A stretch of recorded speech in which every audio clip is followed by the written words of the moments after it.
Білесің, ұлтқа бөлінбеу, бүтін жаққа барғыча, екеуіміз еле бір болса қандай дейсің?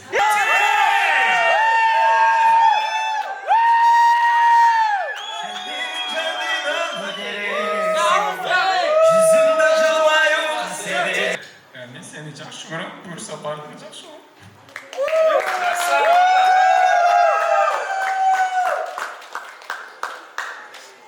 Салам достор, барыңыздарга кутман кеч. Мынакей бүгүн биз белгилүү блогер Арген Асановичтин туулган күнүнө келип отурабыз. Кызыктын баары алдыда, анткени бүгүнкү туулган күндө албетте Арген мырзанын Казакстандан дагы достору келип отурат. Ошол себептен ушул мүнөттөрдө бизден алыстабай биз менен болуңуздар.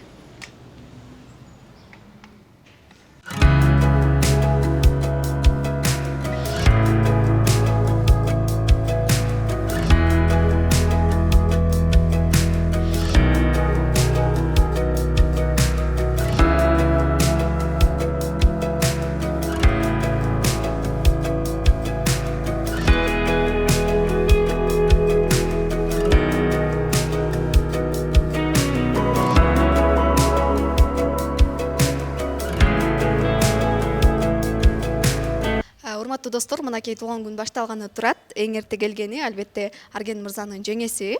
Кандайсыз, кандай келип алдыңыз? Мана жакшыбы? Жакшы, рахмат. Сонун келдик. Келиңиз чуу дегенде эле биринчи ушул Арген мырзаны бүгүнкү 25 жашы менен чын жүрөктөн бир жакшы сөздөрүңүздү айтып куттуктап кетсеңиз. Бала, туулган күнүңүз менен өмүрүңүз узун болсун. Эң негизгиси ата энеңиздин бактысына бар болуңуз. Анан негизи бул Арген мырзанын туулган күнүнө бүгүн сизде кандай өзгөчө белек бар? Биз жолдошум экөөбүз биргеликте белек жасаганбыз. Мен аны билбейт экенмин, бирок эмне экенин вроде акча болуш керек. Акчаны салып коесуздар да, демек. Жакшы. Арген мырзанын кайсы сапатын сиз өзгөчө баалайсыз, мисалы кайныңыз катары? Бардык эле сапатын жөнөкөйлүк. Жөнөкөй, ошол да. Эл билбеген кандай кылыктары бар, мисалы, мүнөзү бар? Билбейт экен, мен деле жакшы. Рахмат чоң анда. Жакшы өткөрүңүздөр. Чоң рахмат сиздерге да, ишиңиздерге ийгилик.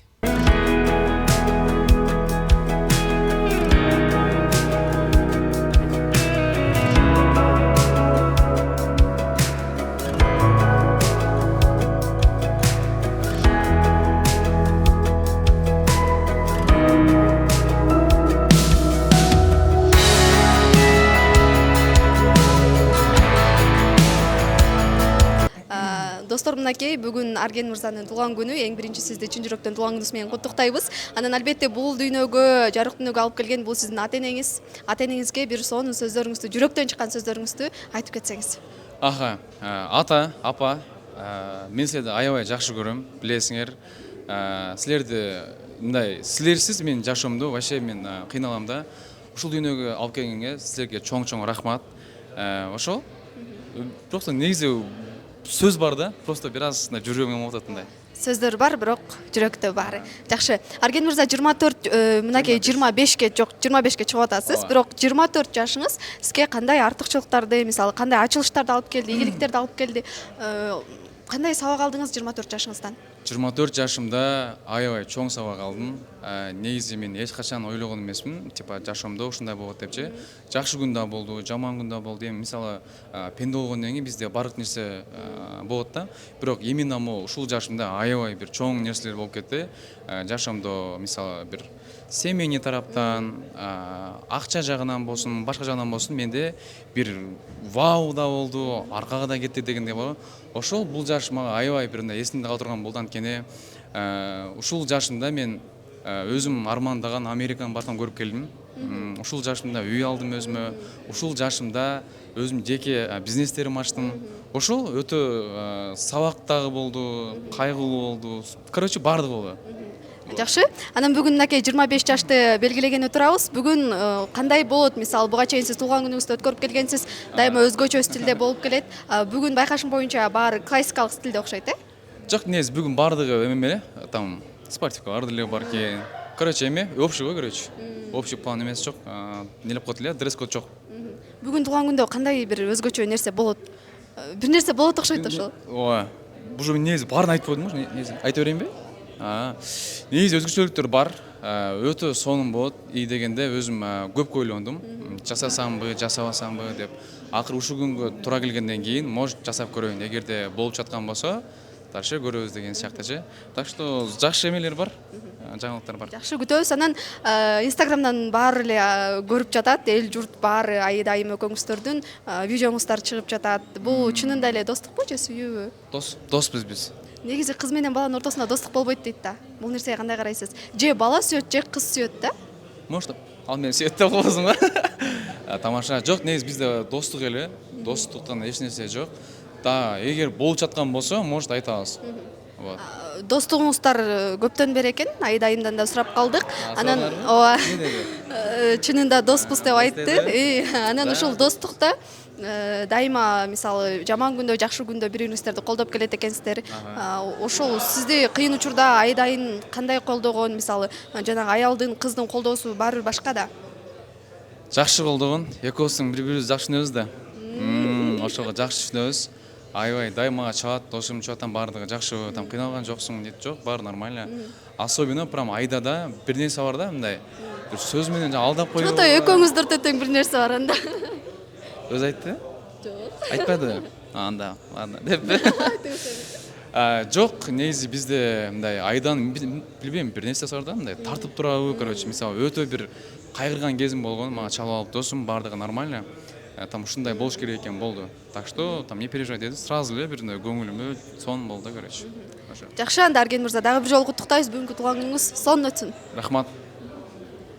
Ждали.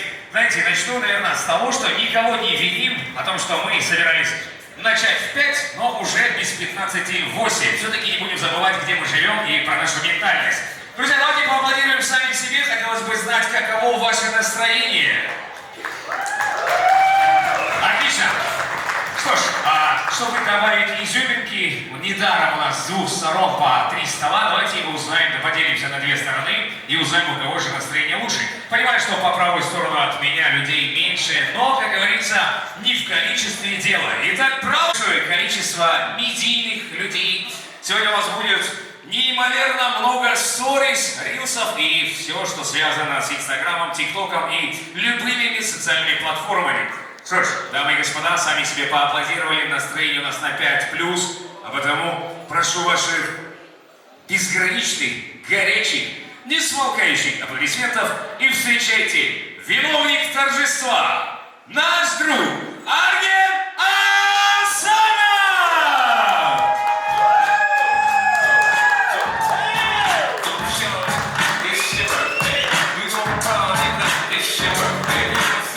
Спасибо, диджей! Өзүңөрдү берди бардык өзүм жакындарым. Так что кош келдиңер. Мен силерге башка деп жарыйбыз. Спасибо большое, дорогой. Ну что, ты можешь присоединяться к своим гостям, да, тебя не задерживаю. Друзья, ну что ж. Кандайсыз, мандай жакшыбы? Өтө сонун. Айда же сизди көрүп эле жүрөбүз. Арген мырза экөөңүздөр Instagramда пост катары чыгарып, ар кандай видеолор чыгарып жатасыздар. Элдин баарын мындайча айтканда таң калтырып. Бул деген негизи кандай ошондо достукпу же сүйүүбү? Ошону бир айтыңызчы. Албетте достук. Буга чейин деле экөөбүз дос болуп жүргөнбүз. Биз жана Казакстанда проектке барганга чейин дос болчубуз. Азыркыга чейин доспуз. Негизи жанагы бала менен кыздын ортосунда достук болбойт дейт да. Ага кандай карайсыз? Негизи ошентип айтышат, бирок мен өзүм үй бүлөдө жалгыз кызмын. Эркек балдар менен чоңойгом, ошол себептен мырзалар менен көбүрөөк тил табышып дос боло алам.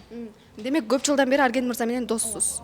Анда дос болсоңуз, ошол дос катары анан кайсы бир сапатын өзгөчө баалайсыз? Сизге кандай учурда сизге аябай чоң жардамын көрсөткөн бир окуяны деле айта кетсеңиз болот. Чоң жардамын көрсөткөн негизи биз Арген экөөбүз аябай жакын дос болуп кеттик. Жазында Кытайда аябай ооба чогуу жүрдүк. Ал кезде мен кичине кыйналып жүргөн кезим болчу. Ошол кезде аябай чоң поддержкасын берген. Мен деле башымдан мындай өттү, Аида деп колдоп, ошодон кийин аябай жакын дос болуп кеттик. Негизи Арген аябай жөнөкөй, карапайым. Анан эл менен бирге мындай карапайым болуп жүргөндү жактырат да. Мен блогермин же бир нерсемин деп бой көтөргөнү эч качан көргөн эмесмин. Жөнөкөйлүгү жагат. Жакшы. Досуңузга бүгүн кандай белек даярдап келдиңиз? Сыр болбосо. Досума акчалай эле. Ооба. Жакшы.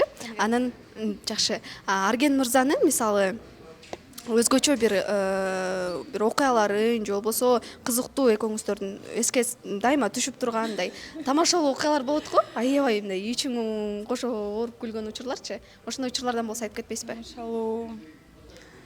Ошо Кытайда ачка калганбыз экөөбүз. Ошол эле. Акча жок калган. Ооба, негизи бүт болгон акчабызга товарларды алып, анан акчабыз жок калып, эң акыркы акчабызга KFC кирип алып тамак жейли дегенбиз. Анан алсак, анан эти дагы эми Кытайда баары башкача болот экен, анан жей албай нанын жеп отурган болчубуз да. Негизи ошо Кытайда көп жакшы нерселер өттү. Жакшы. Анда Арген мырзага бир чын жүрөктөн каалоо тилегиңизди айтып кетиңиз.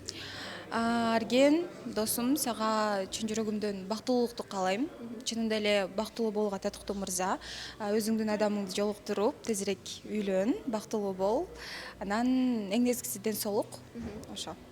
Чоң рахмат анда сизге дагы сонун маанай кылабыз. Арген, поздравляю тебя с днем рождения. Мен сага чын жүрөктөн денсаулык каалайм. Өмүрүң узун болсун, мындай чипесин. Ошо. Ну давайте таких же скромных аплодисментов дадим.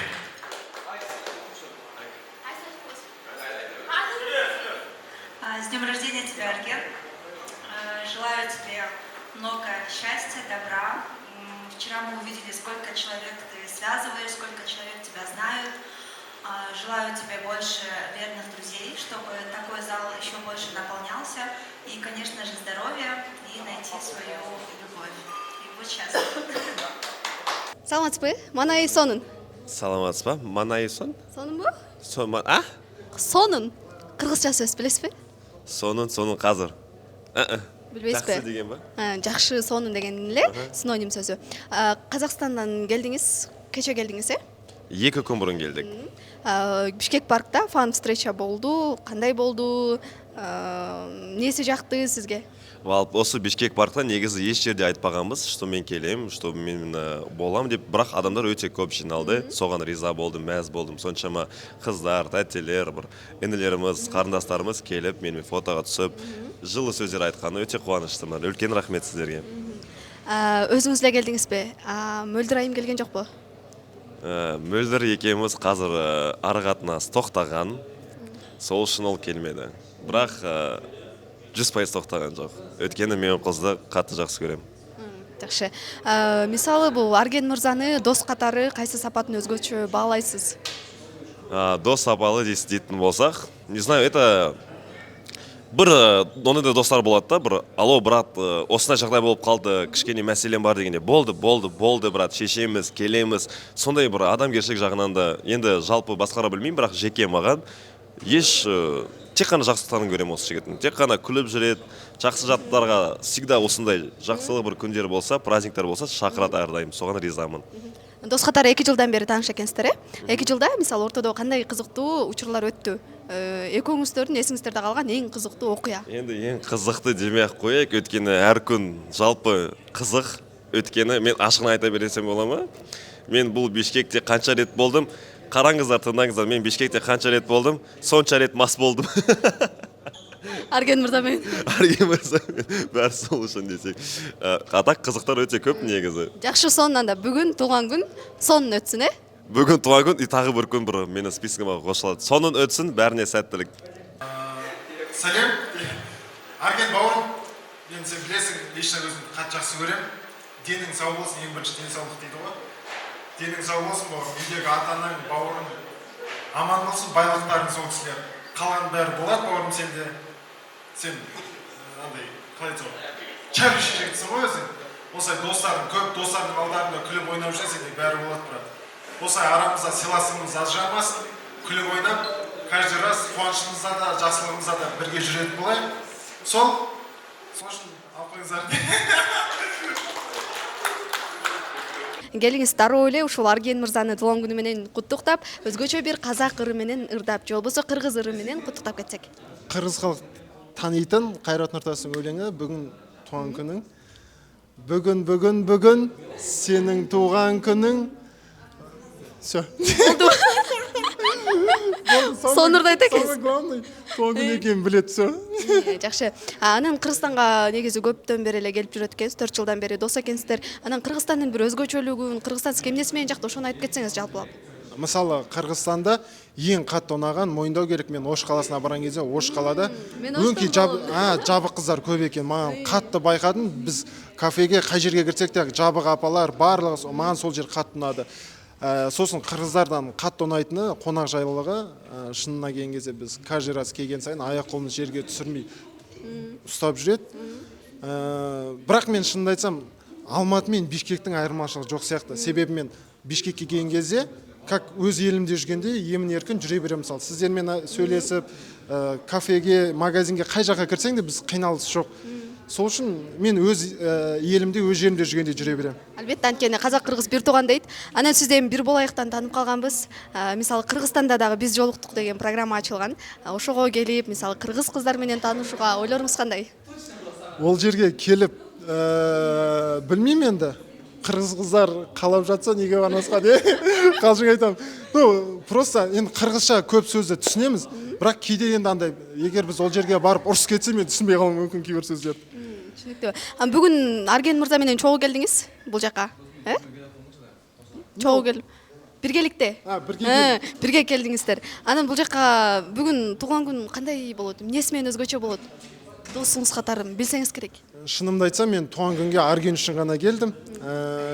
Сол туған күнді айтады ғой, настроениеңді өзің жасамасаң, ешкім сенің настроениеңді көтермейді. Сол үшін, наоборот, Аргеннің туған күнін көтеру үшін келдік біз. Көтеріп болса, Аргенде мәз оқап, қазақ бауырларым келді, шақырған жерден қалма дейді. Сол үшін келдік, шақырғаннан кейін енді туған күнді үлкен жоғарғы дәрежеде. Демек, ырдайбыз, бийлейбиз, жыргайбыз. Конечно. Конечно. Жакшы Кыргызстанда. Рахмат чоң.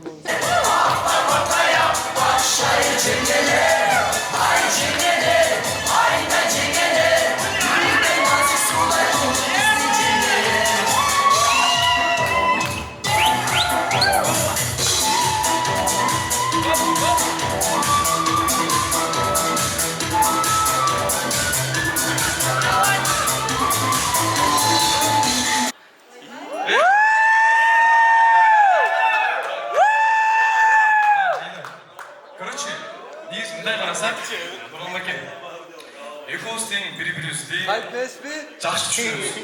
Немесі? Жоқ, негізінде қараса да. Шуаш біраз, қол шабырбайды. Громче, что-то намечается.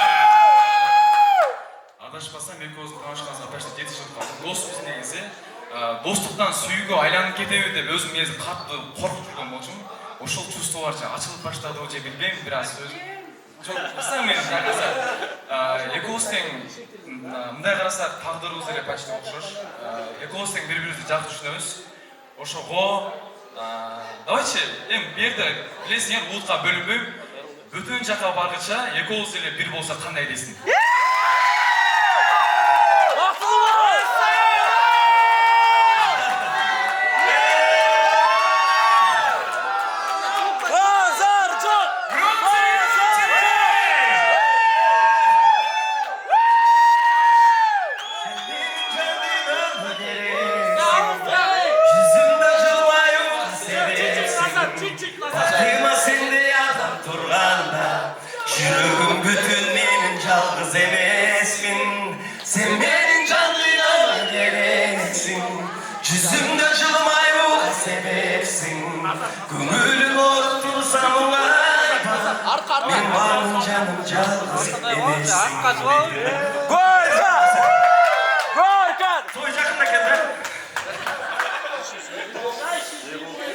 Саламатсызбы? Маңайыңыз жакшыбы?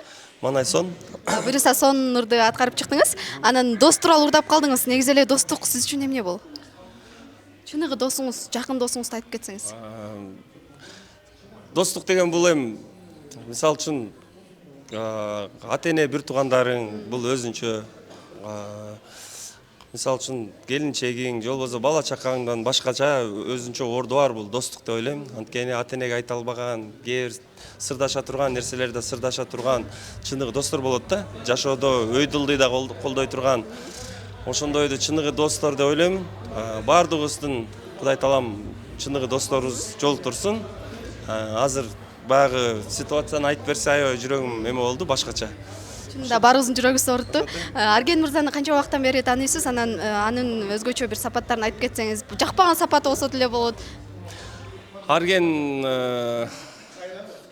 инибизди 2 жылдан бери тааныйм. Анан кийин Арген инибизди 2 жылдан бери таанышып, ушу мамилелеш болуп жакын инилерибизден болуп калды. Анан кийин Арген инисин пока жаман деле сапаттарын көргөн эмесмин. Балким дагы жакындан таанышканда көрүп калат. Көп алыска сапарга чыксаң, мында адамды билесиң го. Ошондой чыксак балким бири-бирибизди билишибиз мүмкүн. Эми жаман сапат баарыбыз деле болот да, адам баласы болгондон кийин баардыгыбызда болот. Идеалдуу адам жок да, ошондуктан Аргендин ошо жакшы жактарын көрүп жүрө берели. Бүгүнкү туулган күнү кут болсун. Рахмат анда чоң сизге дагы. Рахмат сизге дагы чоң рахмат.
Эрте келип болуптур ошо. Эрте нормально келдик. Жакшы. Анан Арген мырза менен доссуздар. Канча убакыттан бери дос болуп келе жатасыздар? Досуңуздарга өзгөчө кандай белек бар бүгүн туулган күнүнө карата? Белек ойлону элекпиз эми шашпай ойлонобуз да азыр. Негизи эң жакшы белек акчалай берсең ошол эң жакшы белек да.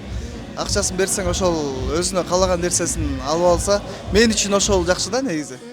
Билбейм эми Аргенге кандай Белекпи? Мен кандай белек бересиз Арген мырзага? Акча. Мен өзүм келгенде эле белек негизи бияка. Жакшы. Анан Арген мырзаны дос катары кайсы сапатын баалайсыздар? Эми жашоодо эң биринчи албетте бул достук биринчи орунда турат го. Кантсе дагычы? өзү жакшы бала негизи, сонун бала. Кээде эле ичип кеткен эле болсо десе. Сизге жакпаган сапаты барбы мүнөзү? Жок, жакшы эле. Негизи ар бир адам баарыбызда эле бир минус жактарыбыз бар да. Ошол жакшы жагын көрө билсек, ошол жагын карай билсек, баардык эле адамдар негизи жакшы да. Суроомду эле унутуп калдым. Кайсы сапатын баалайсыз дос катары? Аргендин ушул постоянно жардам сурасаң, жардам эч качан аябайт. Постоянно досум деп турат, жөнөкөй, кичпейил, кыскасы мен жакшы көргөн досторумдун бири. Эми көп берип койгон окшойт да. Мен жаман көрөт. Жакшы сөздөрдү айтып атат чота. Анда эң акыркы тамашалуу суроо болсун. Арген мырзаны кайсы жаныбарга окшоштурасыздар? Достор арасында тамашалап күлүп окшоштуруп калган учурлар болот го. Сурга окшоштурам мен. Сурга да. Кандайбы? Ошого да атасыңбы? Ошону айтасыңбы? Билбейм эми. Мейли Арстан деп коелучу. Ар деп койсуздар. Чоң рахмат анда. Жакшы маанай каалайбыз. Рахмат сиздерге.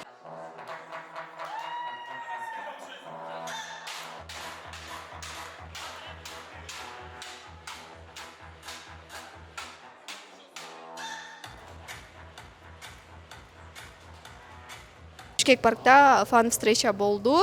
Кандай болду? Кыргыз эли кандай тосуп алды? Достар, бәріңе ассаламу алейкум. Менің атым Аслан болады. Көбісі мен испанец деп білетін болар. Қырғызстанға өзім екінші рет келіп жатырмын. Кеше Бишкек паркта біздің фан встречамыз болған. Фан встречада өте көп адамдар болды. Честно, не ожидал. Қырғыз елі, қазақ-қырғыз бір туған, бәрілеріңіз білесіздер. Бізді өте жақсы қарсы алды. И вот, короче. Жақсы. Арген мырза менен қанша уақыттан бері танышсыздар? Арген бауырмен осы Алматыда таныстық. Танысқанымызға бір айдан көбірек болды. Сразу сблизились. Он ко мне приехал, я его сразу же встретил в Алмате. Вот теперь он меня встречает очень на хорошем уровне. Сегодня вообще ожидания очень такие хорошие насчет дня рождения моего брата. Вот. Хотел бы свои пожелания сказать ему. Желаю всего наилучшего, чтобы оставался такой, какой он есть. Здоровья, счастья ему, успехов. И чтобы каждый раз, короче, собирались вот так вот. Казакчадан орусчага өтүп кетти го, я. Жакшы. Жок, жакшы. Арген мырзага кандай белек кыласыз бүгүн? Акчалайбы же башка нерсе болобу? Енді мен подросткпын ғой, мен ақшалай берейін деп шештім. Қанша екенін айтпай ақ қояйын.